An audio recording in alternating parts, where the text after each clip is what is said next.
ہماری عبادتیں بھی خالص اللہ تعالیٰ کے لیے ہوتی ہیں اور ہونی چاہیے،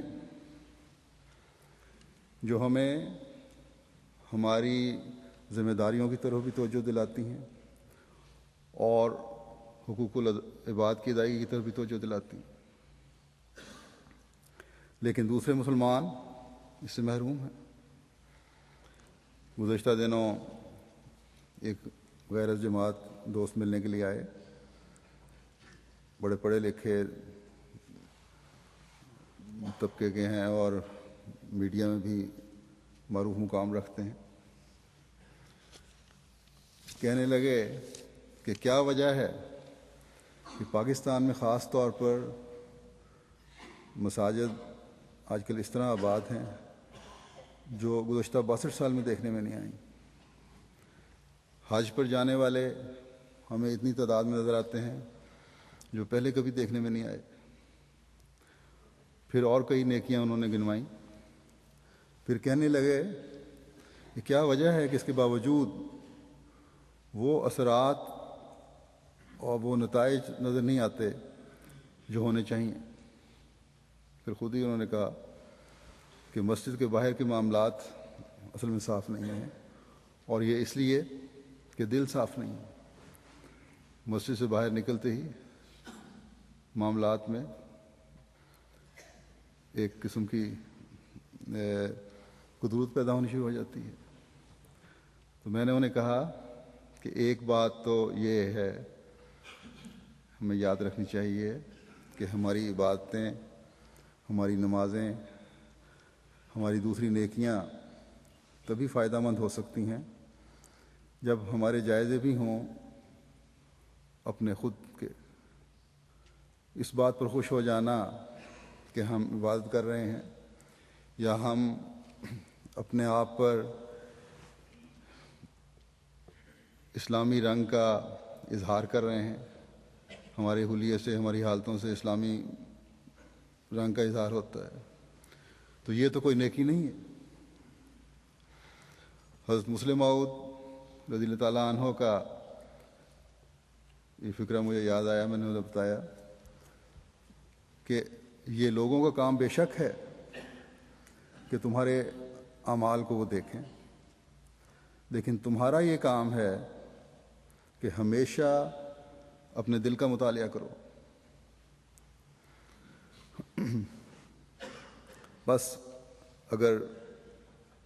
لوگ یہ کہتے ہیں کہ بڑا نمازی ہے، بڑا روزے دار ہے، بڑا حاجی ہے، اس سے نیکیاں پیدا نہیں ہو جاتی ان چیزوں سے۔ نیکی کی اصل روح تب پیدا ہوتی ہے جب یہ احساس ہو کہ کیا یہ سب کام میں نے خدا کی خاطر کیے ہیں،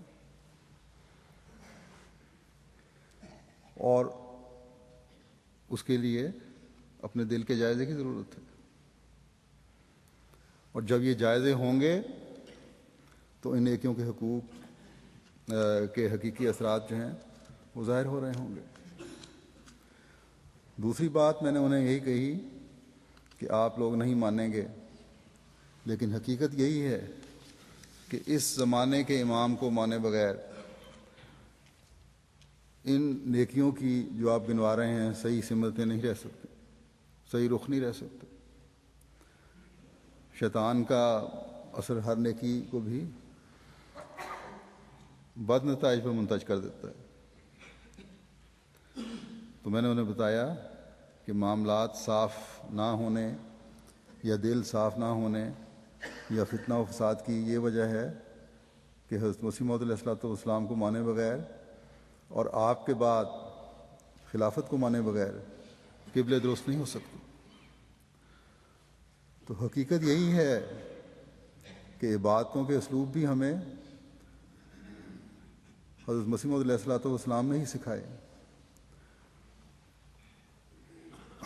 قرآن وہی ہے، شریعت وہی ہے، لیکن اس کا حقیقی فہم و ادراک اللہ تعالیٰ نے حضرت صلی اللہ علیہ وسلم کے غلام صادق کو عطا فرمایا۔ اللہ تعالیٰ کا حقیقی خوف اور خشیت اور آن حضرت صلی اللہ علیہ وسلم سے عشق و محبت ہمارے دلوں میں حضرت مسیح موعود علیہ الصلوۃ والسلام نے پیدا فرمائی اور اسے اجاگر کیا ہے۔ بس اس کی جس انتہا تک قدر ہم کریں گے اور اس کے نتیجے میں اپنے دلوں کو ٹٹولتے رہیں گے، ہماری باتیں ہمیں فائدہ دیتی رہیں گی۔ بس یہ ہر احمدی کی ذمہ داری ہے کہ حضرت مسیح موعود علیہ الصلوۃ والسلام کے علم کلام کی جگالی بھی کرتے رہے۔ جو پڑھ سکتے ہیں وہ پڑھیں، جو سن سکتے ہیں وہ سنیں، اور اس کے مطابق پھر اپنی زندگیاں گزارنے کی کوشش کرتے رہیں۔ حضرت مسیح موعود علیہ الصلوۃ والسلام نے 20 جگہ اس بات کی رہنمائی فرمائی ہے کہ عبادت کی حقیقت کیا ہے، اور قرآن کریم میں ابتدا میں ہی سورہ فاتحہ میں یہ دعا سکھائی گئی ہے کہ ایاک نعبد و ایاک نستعین۔ اس کا حقیقی مطلب کیا ہے؟ ہم روزانہ نماز میں پڑھتے ہیں اور گزر جاتے ہیں اس کو پڑھ کے، لیکن اگر حضرت مسیح موعود علیہ الصلوۃ والسلام کی نظر سے دیکھیں تو حقیقت ظاہر ہوتی ہے۔ آپ ایک جگہ فرماتے ہیں کہ اللہ تعالیٰ کے الفاظ ایاک نعبد میں ایک اور اشارہ ہے، اور وہ یہ کہ اللہ تعالیٰ اس آیت میں اپنے بندوں کو اس بات کی ترغیب دیتا ہے کہ وہ اس کی اطاعت میں انتہائی ہمت اور کوشش خرچ کریں، اور اطاعت گزاروں کی طرح ہر وقت لبیک لبیک کہتے ہوئے اس کے حضور کھڑے رہیں، گویا کہ یہ بندے یہ کہہ رہے ہیں کہ اے ہمارے رب، ہم مجاہدات کرنے، تیرے احکام کے بجا لانے اور تیری خوشنودی چاہنے میں کوئی کوتاہی نہیں کر رہے، لیکن تجھ سے ہی مدد چاہتے ہیں، اور عجب اور ریا میں مبتلا ہونے سے تیری پناہ مانگتے ہیں۔ ہمارا کوئی عمل ایسا نہ ہو جو صرف دکھانے کے لیے ہو، اور ہم تجھ سے ہی ایسی توفیق طلب کرتے ہیں جو ہدایت اور تیری خوشنودی کی طرف لے جانے والی ہو، اور ہم تیری اطاعت اور تیری عبادت پر ثابت قدم ہیں۔ بس تو ہمیں اپنے اطاعت گزار بندوں میں لکھ لے۔ فرمایا، اور یہاں ایک اور اشارہ بھی ہے، اور وہ یہ کہ بندہ کہتا ہے کہ اے میرے رب،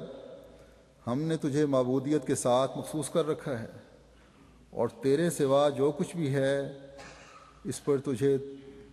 ترجیح دی ہے، بس ہم تیری ذات کے سوا